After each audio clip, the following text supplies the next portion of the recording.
Thank you. We welcome Steve Agimon, who is a professor at associated to Paris-Saclay, USVQ, who is notably interested by many fields such as the history of tourism, the history of public parks, the critiques of science that go along with scientific controversies, and has notably published this very interesting, has co-authored this very interesting book on environmental struggles, les luttes environnementales. Je viens de faire la présentation en anglais, mais je suis sûr que vous l'avez parfaitement comprise. Donc merci beaucoup Steve, vous avez 30 minutes pour nous parler des luttes environnementales. Merci beaucoup Martin et merci Grégory aussi pour l'invitation à ce symposium. Les luttes environnementales sont aujourd'hui omniprésentes. Des joutes verbales, comme il y a pu y avoir par exemple au début du mois de juillet, lorsque le président du Sri Lanka a démissionné, un certain nombre de commentateurs en France, de personnalités politiques ont pu s'empresser d'accuser la conversion biologique du Sri Lanka d'être à l'origine de cette crise, ce qui était une manière en fait d'inverser causes et conséquences et de s'en prendre à ce qui serait un lobby de l'écologie, en tout cas une tentative d'essayer de discréditer les positionnements d'un certain nombre, les positionnements écologiques, disons, les positionnements pour une transition écologique, pour une transformation écologique de l'économie. Joute verbale, un certain nombre de conflits d'usage, comme il peut y avoir aujourd'hui, par exemple, un conflit émergent autour de Grenoble, autour de l'installation d'une usine de semi-conducteurs qui pose la question du partage de la ressource en eau dans l'agglomération de Grenoble en raison des contrats de concession qui ont été passés avec cette industrie, puisque les semi-conducteurs demandent une grande quantité d'eau, semi-conducteurs qui seront en même temps indispensables pour la transition écologique promise, la transition écologique par la technologie. Donc là, on a des conflits, un certain nombre de conflits d'usage qui vont être appelés à se multiplier. Et puis, évidemment, on retrouve aussi la question environnementale dans un certain nombre de conflits armés, que ce soit les conflits autour des ressources ou que ce soit autour du conflit actuel en Ukraine, où la sécurité environnementale, physique, disons, de l'Europe est mise en jeu autour des conflits qui est actuellement autour de la centrale de Zaporizhia, par exemple, et sans parler aussi de la pénurie énergétique qui menace avec ce conflit et sans doute aussi avec le passage du pic pétrolier. Donc ces luttes mettent en jeu la prise en compte du reste du vivant et des paysages, la disposition et le partage des ressources, la sécurité et la stabilité sanitaire et énergétique locale ou globale, la gestion aussi de plus en plus des héritages du capitalisme et de ce qui sera laissé aux générations futures. Les implications financières et géopolitiques de ces luttes sont gigantesques dans un monde globalisé. Ce qui fait que les blocages et les rapports de force présents font que l'utopie d'une transition en douceur, l'utopie d'une transition par la technologie peut être vue comme la meilleure des solutions, des technologies qui généralement ne sont pas encore disponibles ou pas encore à l'échelle, mais qui permettraient d'éviter l'emballement climatique, de contrôler l'évolution des écosystèmes, tout en poursuivant la croissance sur laquelle repose l'ordre politique national et international. Il y a une forme de gouvernement aujourd'hui par la promesse technologique qui sert aussi à essayer d'amoindrir les luttes écologiques. Alors, si des collectifs luttent pour le changement, tout un tas de collectifs aujourd'hui, et puis on va revenir de la profondeur historique que l'on peut avoir de ce point de vue, il y a aussi tout un tas de protagonistes, protagonistes de l'ordre établi, disons, politiques, médias, entreprises, fondations, individus, qui sont aussi en lutte contre toute rupture avec l'idéal de prospérité matérielle et d'enrichissement, contre toute remise en cause des hiérarchies héritées d'un capitalisme qui s'avère jusqu'à présent profondément destructeur, qui s'est nourri en tout cas d'une destruction de l'environnement.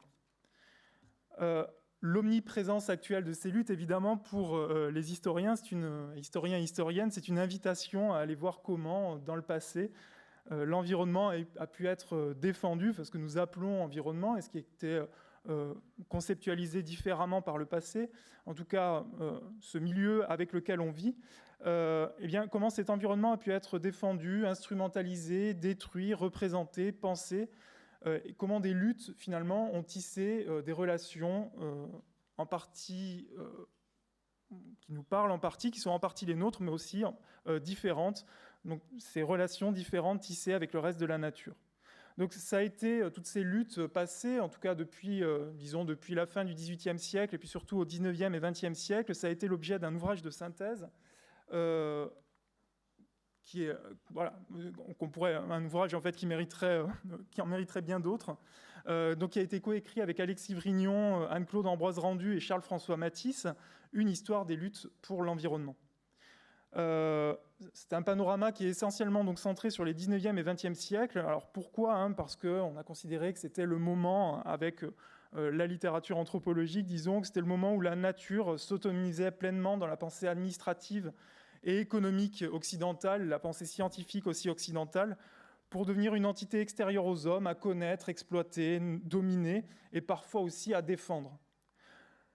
Ce 19e siècle, c'est aussi, et puis le 18e, 19e siècle, ce sont aussi les moments où démarre une exploitation sans cesse accrue jusqu'à nos jours des écosystèmes et des ressources minérales, animales, terrestres.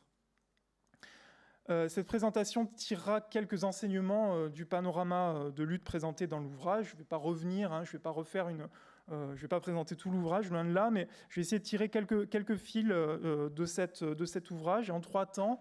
Un premier temps qui reviendra sur l'intérêt de retrouver les luttes du passé. Un deuxième temps qui s'intéressera aux implications sociales de toutes ces luttes environnementales. Et puis un troisième temps qui reviendra sur les modalités de lutte contre la subversion, disons, écologique, pour aller vite. Alors, j'ai oublié la slide. Alors, pourquoi faire cette histoire des luttes environnementales ? Bon, avec la présentation de Grégory de ce matin, il n'y a pas vraiment grand-chose à rajouter, mais quelques éléments, disons, qui nous ont animés en faisant l'ouvrage. D'abord, l'intérêt, c'est de pouvoir se rendre compte de l'ancienneté des préoccupations pour les transformations des paysages et aussi, globalement, des préoccupations devant les transformations des interactions nouées entre les êtres vivants et entre les humains, et puis tout ce qui les entourait, tout ce avec quoi ils vivaient, tout ce avec quoi ils partagent leur existence. Ça permet de faire apparaître les réflexivités passées dans leur pleine singularité. C'est aussi un risque parfois, c'est de trop vouloir faire coller les préoccupations passées avec les nôtres. C'est ce travail à essayer de faire apparaître les singularités des réflexivités passées. Évidemment, dans un certain nombre de cas, on pense évidemment à notre présent.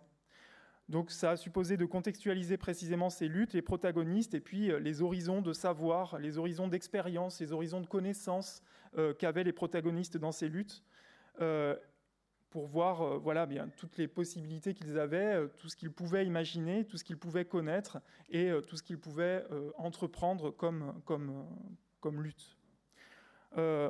Un intérêt, et je crois que c'est un intérêt de l'histoire environnementale en général et de l'histoire même en général, c'est aussi de défaire des récits linéaires, en particulier celui de la prise de conscience, mais Grégory l'a évoqué, puis plusieurs interventions l'ont évoqué, une prise de conscience plus ou moins datée des années 1970, voire par certains des années 2000, qui ferait dire que nous pourrions désormais agir, car nous serions les premiers à savoir, à nous rendre compte des capacités, des destructions engendrées par notre modèle économique, et que, prenant compte de cela, on pourrait basculer vers un monde plus respectueux de l'environnement. Cette longue durée elle permet aussi de rétablir les rapports de force et les moments de bifurcation qui ont engendré les transformations de la nature, et je pense qu'on y reviendra peut-être tout à l'heure dans la table ronde.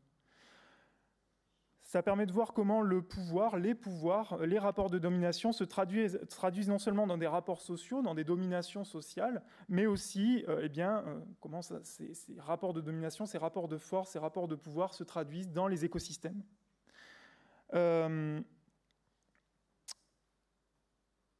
Alors, cette histoire des luttes, elle permet aussi de rétablir ce qui est un courant qui est aujourd'hui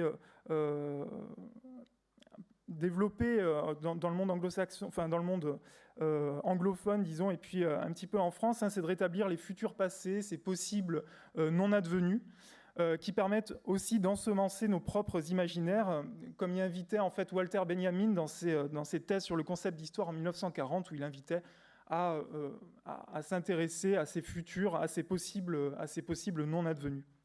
Et ce qu'ont repris en France des historiennes et historiens à la suite de Michel Rio-Sarcey, par exemple. Ça permet de saisir une multiplicité de voix, qui sont révélées à l'occasion des conflits. Les conflits font parler les acteurs d'eux-mêmes et des autres, et ça permet, pour les historiens, d'avoir des archives précieuses qui permettent de saisir des représentations particulières, des modalités particulières d'articulation au reste du vivant.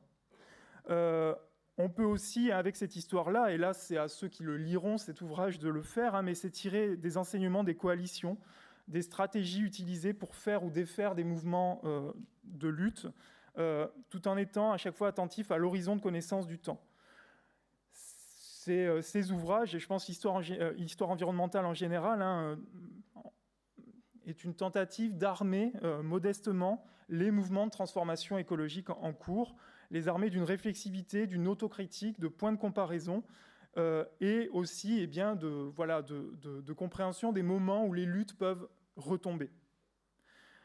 Faire cette histoire des luttes, c'est globalement participer de cette histoire environnementale qui permet de saisir l'histoire des sociétés dans leurs écologies particulières, dans leurs articulations propres au milieu et dans leurs connexions régionales et mondiales. Cette histoire, elle invite en fait à rétablir dans le récit historique les interactions incessantes qui se nouent au sein de tout conflit, en fait de toute société, avec le reste de la nature, ou qu'on appelle nature ou autrement. Voilà, alors je vais présenter à présent un certain nombre de pistes qui articulent lutte environnementale et lutte sociale par le passé. Le récit classique qui a pu être fait, qui a pu être un petit peu entendu par le passé, c'est que la prise en compte de l'environnement, de la nature, ça serait l'apanage plutôt des riches. Enfin, ça a été dit, ça a même été modélisé dans les années 1990 par des économistes. Ça serait l'apanage des riches qui, sortis des strictes nécessités matérielles de l'existence, pourraient se soucier de l'environnement. Rentrerait dans ce schéma tout un ensemble de mobilisations en Europe, aux États-Unis, qui se sont produites en défense des paysages et des animaux.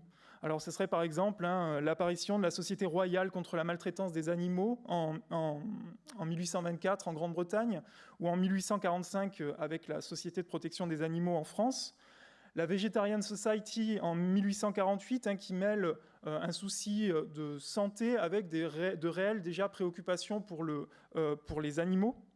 On aurait aussi toutes les mobilisations qu'il y a pu y avoir contre l'industrialisation, contre les effets de l'industrialisation sur le paysage et contre les chemins de fer, à commencer par la Grande-Bretagne, là encore dans les années 1840, dans le Lake District. On aurait aussi les mobilisations à Fontainebleau, par exemple. Voilà, j'ai mis ici un tableau relativement précoce de 1825 de Jules Coignet représentant cette forêt de Fontainebleau qui voit les peintres en particulier, puis la bonne société parisienne se mobiliser en défense de la forêt de Fontainebleau, des vieux arbres de Fontainebleau et de ses rochers, contre les grands plans d'aménagement de la forêt par les eaux et forêts. Donc là encore, un conflit qui démarre dans les années 1830-1840 et qui aboutit au classement de 1000 hectares de la forêt et des rochers de Fontainebleau en 1861. On a aussi, à la fin du XIXe siècle, un grand moment de mobilisation en Europe, aux États-Unis, autour de la défense de la faune, de la flore, des paysages qu'on retrouve en France, en Grande-Bretagne, encore en Suisse, en Italie, en Allemagne, aux États-Unis, par exemple autour de la protection du Yosemite, ou encore avec la fondation de la Ligue de protection des oiseaux dès 1909 en France. Bon, on a tout un tas de mouvements là qui rentrent dans le schéma un petit peu classique de populations plutôt aisées qui viennent, vont essayer de défendre l'environnement, défendre la nature. Bon, la sociologie de ces mouvements mériterait d'être nuancée, puisqu'on ne retrouve pas que des gens des classes les plus aisées dans ces mouvements, mais on doit aussi pouvoir prendre en compte toute une série d'autres luttes plus populaires qui ont existé en parallèle, qui ont animé en fait toute l'histoire de l'industrialisation, de la modernité, tout un tas de luttes qui ont contesté l'appropriation étatiste et capitaliste des milieux, évidemment sans forcément le conceptualiser en tant que tel. Tout un tas de mouvements qui relèvent de ce que Juan Martínez Allier a qualifié d'écologisme populaire ou d'écologisme des pauvres, des mouvements qui ont défendu l'environnement en fait comme des interactions, même plutôt que l'environnement, mais des interactions, un mode de vie en fait en lien avec le milieu de vie, milieu de vie qui était chargé eh bien, des ressources vitales, mais aussi d'une importance culturelle, symbolique, qui structurait des modes de vie. Donc, sans se référer à la nature, ces mouvements, en fait, ont défendu des relations particulières au reste du vivant et au milieu, contre des appropriations marchandes et administratives. Alors, ce sont toutes les luttes multiples, sporadiques, discrètes, contre, par exemple, la privatisation des parcelles communes dans les villages britanniques. Ça, bon, si je peux le laisser. Dans les villages britanniques, il y a la privatisation des communs qui s'opère à partir du XVIIe siècle et qui s'accélère au XVIIIe et XIXe siècle à une modalité de privatisation des terres en Grande-Bretagne. Ce sont aussi toutes les luttes contre l'appropriation étatique des forêts, particulièrement fortes en France, dès le XVIIIe siècle, mais très forte aussi à partir du Code forestier, de l'application du Code forestier en 1829, et qui va animer les années 1830, en particulier dans les massifs de montagne. Voilà, ces luttes qui sont liées à ce qui a été évoqué précédemment autour des préoccupations pour le changement climatique, puisque les forêts de montagne, à partir de la fin du XVIIIe siècle en particulier, sont vues comme des entités régulatrices du climat de la France. Et donc, la destruction dont seraient à l'origine les populations pauvres des montagnes, que causeraient les populations pauvres des montagnes sur ces forêts, serait une menace pour le climat de la France. Et donc, il y a une tentative de réappropriation étatique de ces forêts qui suscite des mouvements extrêmement forts de lutte populaire, avec l'épisode de la guerre des Demoiselles en Ariège. Mais en fait, on trouve des mouvements vraiment dans toutes les montagnes. Alors, ce sont aussi toutes les luttes désormais documentées dans toute l'Europe contre les pollutions industrielles. Voilà, on n'attend pas les dernières décennies pour voir que l'industrie, en se développant, a des effets sur l'environnement alentour. On va contester les fumées de charbon dans les villes, par exemple, mais aussi toutes les usines chimiques et métallurgiques qui se multiplient au XIXe siècle, qui sont responsables en particulier de retombées acides qui détruisent potagers et cultures, les propriétaires et paysans se rendent compte de ça et protestent devant les industriels. Protestent parfois de manière violente, comme à Charleroi, où l'armée intervient et va faire 2 morts en tirant sur la foule en 1852. Mais se solde plus régulièrement, et là, ça a alimenté les archives étudiées par Geneviève Massard-Guilbault et puis par Thomas Leroux et puis Jean-Baptiste Fressoz. Voilà, tout un tas d'arrangements pécuniaires devant les tribunaux, une sorte de système de pollueur-payeur qui se met en place dès le début du XIXe siècle dans un pays comme la France. Plutôt que de fermer les usines, finalement, les industriels vont payer, dédommager pour les dégâts qu'ils engendrent. Et on voit ensuite, dans tous les territoires industriels, une sorte de culture du risque, de culture de la pollution se mettre en œuvre, une acceptation de fait de toutes ces pollutions. Alors, parmi ces grands mouvements contre les pollutions, on peut en citer plusieurs, mais il y a Rio Tinto qui est un exemple emblématique en 1888, qui est exactement contemporain d'une autre lutte autour d'une autre mine de cuivre à Ashio au Japon. Donc c'est pour ça que j'ai mis ces deux photographies. Pour Rio Tinto, une coalition de paysans, d'ouvriers, des mineurs et des propriétaires alentours qui vont essayer de protester contre les pratiques d'une entreprise minière britannique qui a acquis la mine du gouvernement espagnol au bord de la faillite, qui a obtenu de grandes largesses de la part du gouvernement espagnol et qui ne s'embarrasse pas en fait des questions sanitaires et qui en particulier pratique le brûlage c'est ces fumées que vous avez sur la photo là, de Minas de Rio Tinto. Donc ces fumées, en fait, c'est la carbonation à ciel ouvert des minerais de cuivre, du minerai de cuivre, de la pyrite, qui produit des vapeurs sulfurées qui retombent ensuite aux alentours et qui détruisent les cultures. Une série de protestations pendant 10 ans n'aboutissent à rien. Et donc en janvier 1888, il y a une grande manifestation de 10 000 personnes qui est violemment réprimée par le gouverneur d'Andalousie qui fait tirer sur la foule sans sommation. Il n'y a jamais eu de décompte officiel, mais on estime à peu près à 200 morts, ce qui serait le plus grand massacre de civils en temps de paix en Europe au XIXe siècle. 200 morts au cours de cette fusillade. Donc il y a une origine qui sont la contestation des pollutions minières et d'une grande entreprise qui s'est comportée en fait comme les pays européens vont le faire ensuite dans les colonies au même moment.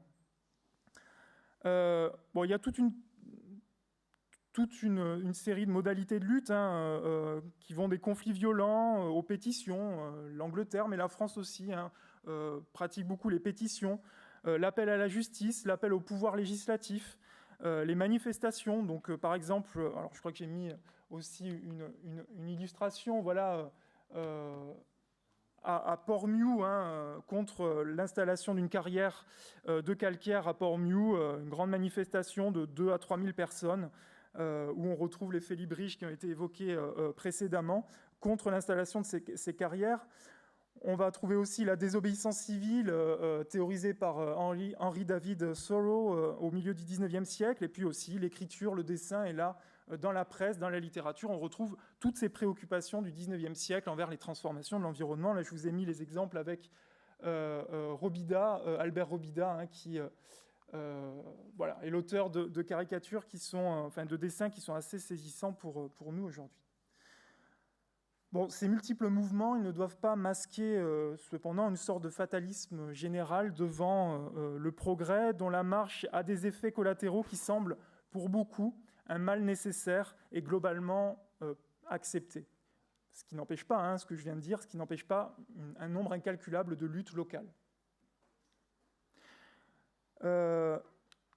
Alors, autre lutte environnementale qui met vraiment sur le devant de la scène la question sociale, c'est ce qui se passe dans les colonies. Alors, j'ai parlé un petit peu des montagnes, mais dans les colonies, ça va être beaucoup plus violent encore que ce qui a pu être fait dans les montagnes et dit dans les montagnes.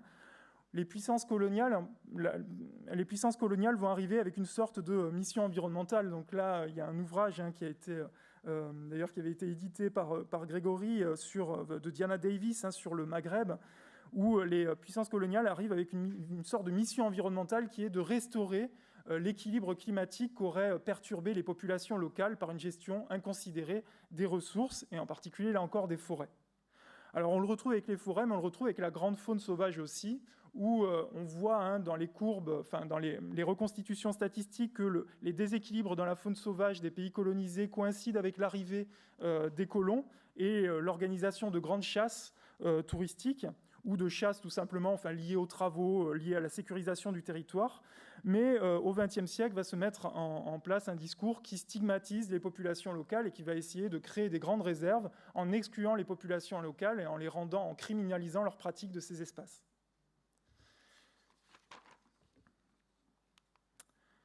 Donc, on a quelque chose au XIXe siècle qu'on retrouve dans les métropoles et dans les colonies, qui est l'idée que finalement ce seraient les pauvres qui détruiraient la nature, tandis que les plus riches seraient capables, eux, de mieux la comprendre et donc de mieux la gérer, les plus riches et les plus cultivés. Alors, je me suis attardé sur le XIXe siècle, je ne vais pas forcément revenir beaucoup sur le XXe, simplement pour dire qu'évidemment, il y a des changements et que tout n'est pas tracé dès le XIXe siècle. Il y a des changements et il y a sans doute un réel tournant. Oui, voilà, alors deux extraits pour dire que voilà, il y a aussi des personnalités, Michelet dès le milieu du XIXe siècle, là encore pour la France, ou quelqu'un comme Franz Schrader, qui s'inquiète évidemment, qui critique les dévastations engendrées par la colonisation.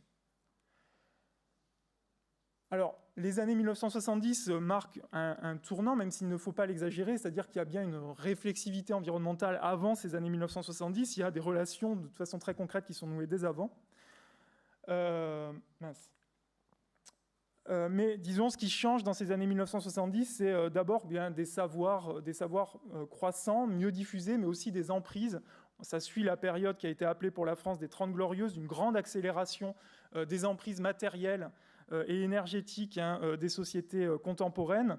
Donc des savoirs qui s'accroissent, mais aussi des emprises physiques qui s'accroissent. Une échelle mondiale et systémique qui est présente plus clairement dans les réflexions. Des mouvements sociaux et politiques qui vont commencer à se structurer, même si beaucoup de mouvements vont retomber dès les années 1980. Il y a aussi une multiplication des terrains de lutte. On voit que chaque grand aménagement commence à être contesté, en Occident du moins, mais on retrouve en fait des contestations également qui relèveraient de cet écologisme des pauvres dans les pays du Sud. Et puis il y a une prise en charge politique et économique croissante. On pourra discuter de cette prise en charge. L'environnement, en tout cas, entre explicitement dans les discours et dans la politique, dans la façon de faire société. Et on voit aussi la question sociale se lier à la question environnementale, même si des tâtonnements perdurent. Bon, depuis ces années 70, en tout cas, les luttes se sont multipliées, mais les ravages, les grandes courbes de l'accélération des ravages terrestres n'ont pas vraiment ralenti. Elles se sont diversifiées. Alors, troisième temps, et je vais aller très vite, mais il y a évidemment, disons, en étant beaucoup trop schématique, mais deux camps dans une lutte. Il y a ceux qui vont essayer de protéger l'environnement, et puis il y a aussi ceux qui ont essayé de lutter contre la régulation, ou du moins contre ces mobilisations. Donc il y a eu tout un tas de stratégies mises en œuvre pour éviter, retarder, diminuer les contraintes et lutter contre les contestations. Alors, voilà, il y a plusieurs modalités qui ont déjà un petit peu été évoquées avant. Bon, c'est ignorer les contestations, c'est une modalité classique. Il y a réprimer, ce qui a été beaucoup le cas au XIXe siècle, ce qui a continué jusqu'à nos jours. Il y a nier, donc ce qui a été une partie de la stratégie des entreprises qui était mise en accusation. En particulier l'industrie de l'amiante, qui est devenue une spécialiste de la gestion politique de la contestation, qui a réussi à empêcher la régulation pour la France jusqu'à 1996 quand même. Alors que dès 1906, il y a un rapport d'un inspecteur du travail à Condé-sur-Noireau, en Normandie, qui pointe une 50aine de morts. Le rapport est disponible pour ceux qui sont curieux, c'est disponible sur Internet. Donc un inspecteur du travail qui pointe la responsabilité de l'amiante dans des cancers du poumon, enfin dans une fibrose du poumon, voilà, dès 1906. Face à ça, les industriels vont essayer constamment de gagner du temps, de nier la dangerosité, et l'amiante va se répandre de manière spectaculaire à partir de l'entre-deux-guerres et se répandre absolument partout dans notre quotidien.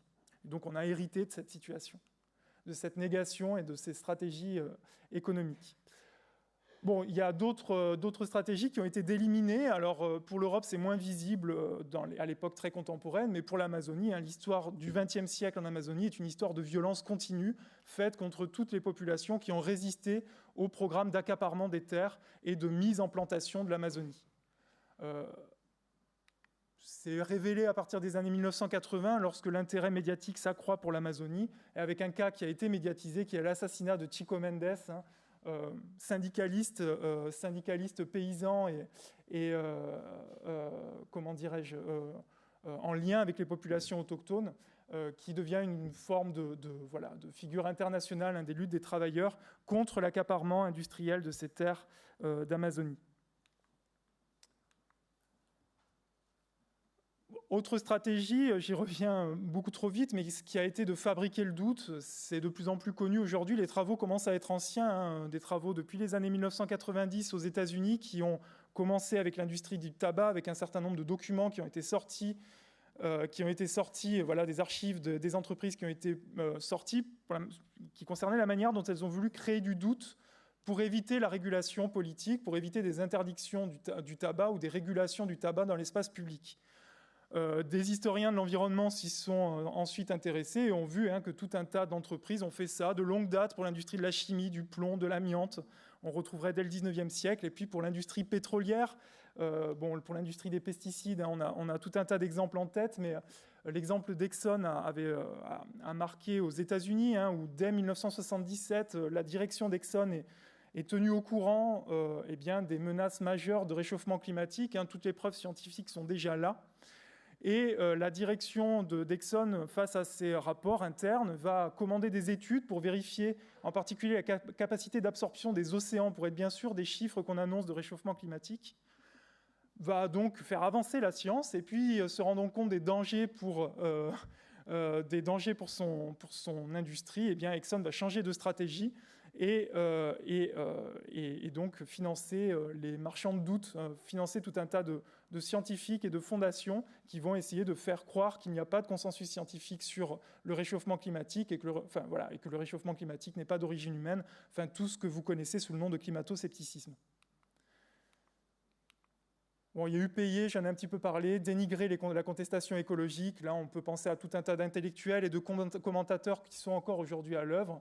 Et puis, il y a toutes les stratégies de contrôle et une manière de peser dans la fabrication des normes et des lois. On le retrouve à l'échelle européenne, mais on le retrouve aussi à l'échelle de la France. Et aujourd'hui, une stratégie, disons, dominante, sans doute, c'est que la négation des problèmes environnementaux n'est plus la norme aujourd'hui pour ceux qui n'ont pas intérêt à ce que les choses changent. Tout le monde admet qu'il y a de graves problèmes, mais il y a une volonté de pouvoir se réapproprier cette contestation de l'endormir, voire d'en faire un élément de communication et une nouvelle manière de marchandiser, de mieux vendre ses produits ou de se donner bonne conscience. Donc on est dans une forme aujourd'hui de greenwashing triomphant où là encore, je pense que je n'ai pas vraiment besoin de donner d'exemples, vous en avez tous et toutes en tête. Donc je conclus. J'avais une conclusion beaucoup trop longue, mais pour dire voilà, que cette présentation a pu mettre l'accent sur la question sociale.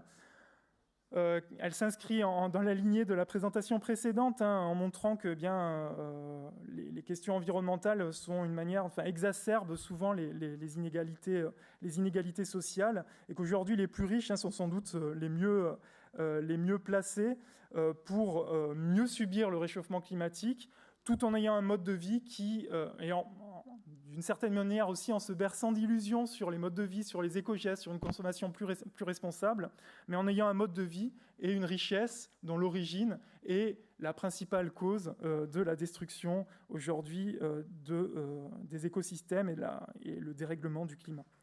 Je finis là-dessus. Merci beaucoup, Steve Agimont.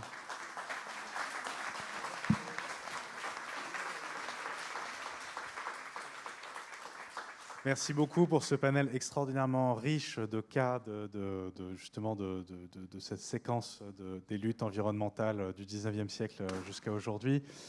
Ce que je vous propose, c'est qu'on va peut-être prendre une question sur cette présentation et ensuite on va pouvoir développer tout ça pendant la table ronde qui de toute façon va vraiment être exactement... et la conférence d'Amita et la vôtre sont vraiment des piliers qui vont nous aider pendant cette table ronde. Donc est-ce qu'il y a une question ?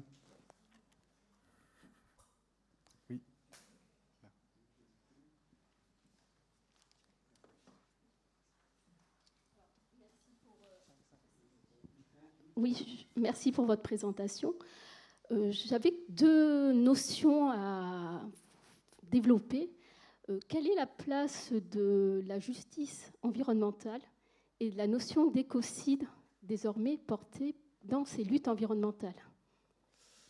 Alors, je ne suis pas du tout spécialiste de ces questions.